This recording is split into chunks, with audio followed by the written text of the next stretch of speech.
Cheikh al-Islam Ibn Taymiyyah a dit, lorsque l'information détaillée arrive à un musulman au sujet de la manière ou de l'ordre du prophète sallallahu alayhi wa sallam et de la manière dont il l'a fait, dont il l'a demandé, lorsque cette information elle t'arrive, à ce moment-là, tu as le choix. Ou bien tu la mets en pratique, et comment est-ce que tu t'appelles? Tu t'appelles croyant aux œuvres pieuses après cela. Le prophète sallallahu alayhi wa sallam, il a levé les mains comme ça, tu sais qu'il les a levées comme ça, lève-les comme ça. Ne dis pas, ouais, c'est pas obligatoire. Ouais. Si tu le dis, tu t'appelleras pas un croyant aux œuvres pieuses auprès d'Allah. Alladhina amanu wa amilu salihat. Si tu veux faire partie de ceux qu'Allah a dit, a nommé dans le Coran, Alladhina amanu wa amilu salihat, chaque fois que te vient la parole du prophète sallallahu alayhi wa sallam ou la manière comme il l'a fait, fais-le dans les moindres détails. Car ceux au sujet desquels Allah dit Alladhina amanu wa amilu salihat dans le Coran, Allah Azza wa Jalla il dit Sayaj'alu lahum ar-Rahman wudda, Allah leur accordera un amour. Subhanallah. Inna alladhina amanu wa amilu salihat kanat lahum jannatul firdausi nuzula. Ceux qui ont la foi et font des œuvres pieuses, ils auront le paradis du Firdaus comme dernier gîte. C'est là-bas qu'ils atterriront pour l'éternité. Donc tu as tout intérêt à faire partie, si tu veux être aimé par Allah, si tu veux avoir le Jannah al-Firdaus comme gîte, comme dernière destination, tu as tout intérêt. Cheikh al-Islam Ibn Taymiyyah a dit, celui à qui il parvient l'œuvre du prophète sallallahu alayhi wa sallam, la manière comme il l'a faite,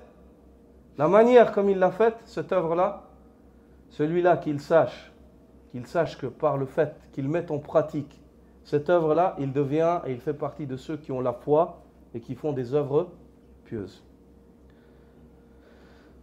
Il dit, ou bien alors la deuxième solution, c'est le fait qu'il ne mette pas cela en pratique ou il contredit. Il sait que le prophète sallallahu alayhi wa sallam a levé les mains, il ne les lève pas. Il sait qu'il a dit Amin et il ne dit pas Amin. Je ne dis pas qu'il ne dit pas cela sur un avis de jurisprudence qu'il a, parce qu'il a des autres arguments. Non, non. Juste parce que, voilà, il l'a fait, mais ce n'est pas obligatoire. Allahu Akbar. Ou bien le prophète sallallahu alayhi wa sallam a mis le doigt comme ça. Certaines personnes disent, ouais, il y en a certains, ils sont toujours là à nous dire le doigt et le si, l'islam c'est pas ça. Non, on n'a jamais dit que l'islam c'est que ça.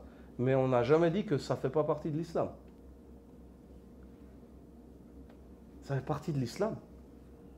On n'a jamais dit que l'islam il commence par ça. Mais il ne faut pas venir toi avec ta manière dénigrante essayer de nous faire sortir ça de l'islam. Parce que l'islam c'est pas le chant de mon père ou du tien. Où on met dedans, on rajoute et on enlève ce qu'on veut. Non. L'islam c'est le dîn d'Allah. Allah a déjà complété cette religion. Le prophète sallallahu alayhi wa sallam a montré. Cheikh al-Islam Ibn Taymiyyah a dit à ce moment-là, si la personne ne met pas en pratique la chose comme le prophète sallallahu alayhi wa sallam l'a mise en pratique, c'est-à-dire, il refuse. Il dit non, c'est bon, je ne veux pas faire ça. Il dit là, à ce moment-là, ou bien il devient hypocrite, ou bien il devient pécheur et pervers. Auprès d'Allah, il est considéré comme pécheur et pervers. Ou bien alors autre que cela. Et lorsque le cheikh dit autre que cela, il dit ceci sous-entend que ça peut même atteindre le degré de mécréance, où il a mécru, il n'a plus l'iman. Parce qu'une personne, plus elle a la foi en Allah, plus elle va suivre le messager d'Allah.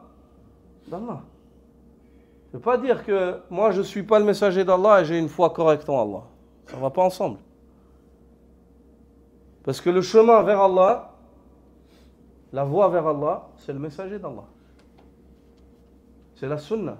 C'est as-sirat al-mustaqim, c'est le droit chemin. C'est pour cela qu'Allah a associé au témoignage que la ilaha illallah, le témoignage que Muhammad, c'est le messager d'Allah. Ça va ensemble.